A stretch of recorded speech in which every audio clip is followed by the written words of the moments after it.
વસ્ત્રાપુર મોડી રાત્રે BMW કારના ચાલકે આતંક મચાવ્યો। લાડ સોસાયટીમાં રોડ પર BMW કાર ચાલકે ઇકો કારને ટક્કર મારી, જેના કારણે ઇકો કાર અને BMW નો કચ્છરઘાણ બોલી ગયો। આ અકસ્માતમાં ઇકો કારમાં બેઠેલા 2 લોકોને ઈજા પહોંચી। પોલીસે સમગ્ર મામલે વધુ તપાસ શરૂ કરી છે।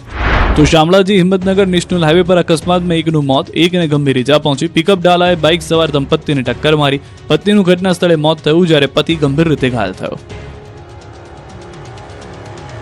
રાજકોટમાં કાળમુખી બસના ડેશકેમમાં કેદ થયા અકસ્માતના હચમચાવતા દ્રશ્યો।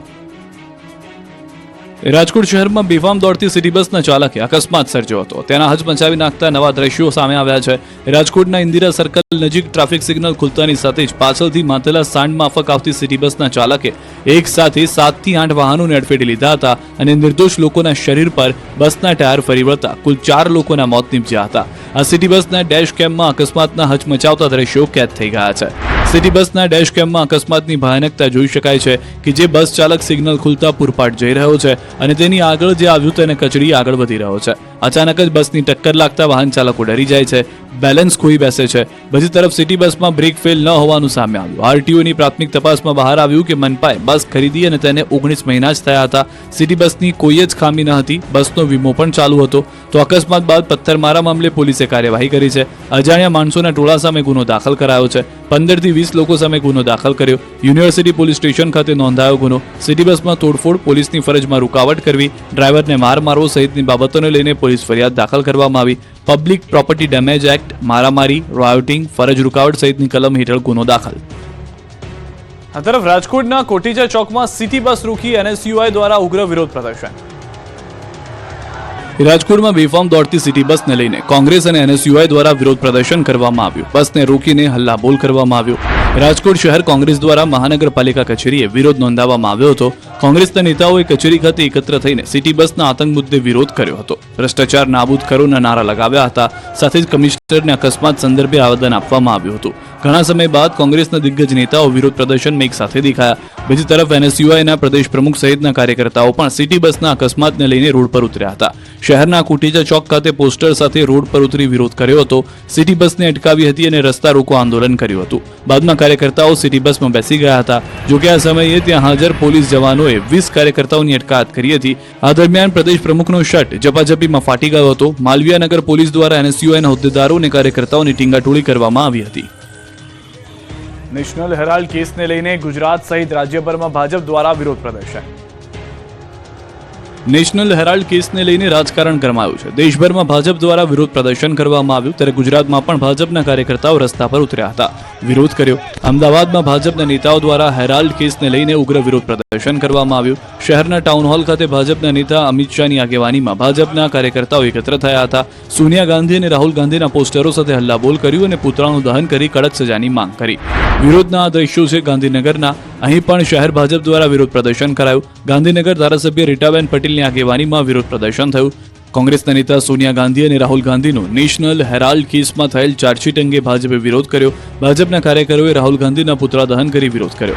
વિરોધની આંખ ભરૂચ પણ પહોંચી હતી। ભરૂચમાં ભાજપ દ્વારા વિરોધ કરવામાં આવ્યો। નેશનલ હેરાલ્ડ કેસને લઈને વિરોધ પ્રદર્શન કરાયું। નેશનલ હેરાલ્ડ કેસના અનુસંધાને અને કોંગ્રેસના વ્યાપક ભ્રષ્ટાચારના વિરોધમાં વિરોધ કરવામાં આવ્યો હતો।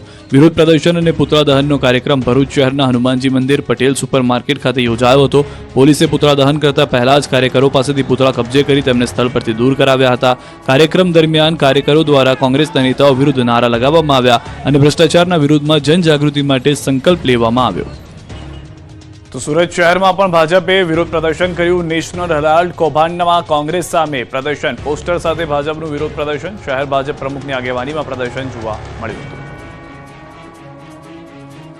આ તરફ વડોદરામાં પણ નેશનલ હેરાલ્ડ મુદ્દે ભાજપ કાર્યકરો મેદાને આવ્યા। ભાજપે ગાંધી પરિવાર અને કોંગ્રેસનો વિરોધ નોંધાવ્યો। ડભોઈ યુવા મોરચા અને ભાજપ સંગઠન દ્વારા ગાંધી પરિવારના પુતળા સાથે વિરોધ કરવામાં આવ્યો।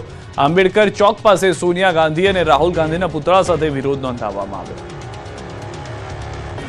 અમદાવાદના ખોખરામાં જીન્સના વર્કશોપમાં આગથી અફરાતફરી।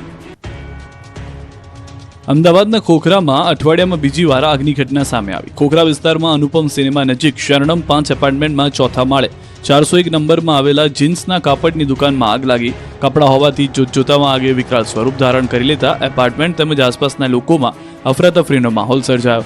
લોકો નીચે દોડી આવ્યા હતા। 21 ફાયર ફાઇટર ઘટના સ્થળે પહોંચી ગયા હતા। 50થી વધુ ફાયરના જવાનોએ પહોંચીને પાણીનો મારો કર્યો હતો. કલાકો સુધી આગ બુઝાવવા માટે કામગીરી કરી. 2.5 લાખ લીટર પાણીનો મારો કરી આગને કાબૂમાં લેવાઈ હતી. શરણમ 5માં ધાબા ઉપર ગેરકાયદે શેડ બનાવવામાં આવ્યો હોવાનું પણ જાણવા મળ્યું, જેને લઈને તંત્ર સામે સવાલો ઊભા થયા છે. શેડ અને બીયુ પરમિશન અંગે તપાસ કરાશે. ફાયરના સાધનો કાર્યરત હતા કે નહીં તેની તપાસ થશે. પારડીના મોતીવાડામાં કંપની ભડકે વળતા દોડધામ મચી. વલસાડ જિલ્લાના પારડીના મોતીવાડામાં આવેલી એક કંપનીમાં આગ લાગી હતી. સેનેટરી પેડ બનાવતી કંપનીમાં આગ લાગતા જ દોડધામ મચી ગઈ હતી. ઘટનાની જાણ થતાં જ પોલીસ અને ફાયર બ્રિગેડની 2 ટીમો ઘટના સ્થળે પહોંચી અને આગ પર કાબુ મેળવવા પ્રયાસ કર્યા. જ્યારે કંપનીમાં આગ લાગી એ વખતે 50થી વધુ કામદારો કામ કરી રહ્યા હતા અને કોઈ કારણસર જ આગ લાગતા કંપનીમાં દોડધામ મચી ગઈ અને કામ કરતા કામદારો તાત્કાલિક જીવ બચાવવા માટે બહાર દોડી આવ્યા હતા. ફાયરની ટીમોએ કલાકો સુધી પાણીનો મારો કરીને આગને કાબૂમાં કરી. આગ એટલી વિકરાળ હતી કે કંપનીમાં લાખો રૂપિયાનો સામાન બળીને ખાખ થઈ ગયો. લુખ્ખાઓએ સુરત ફરી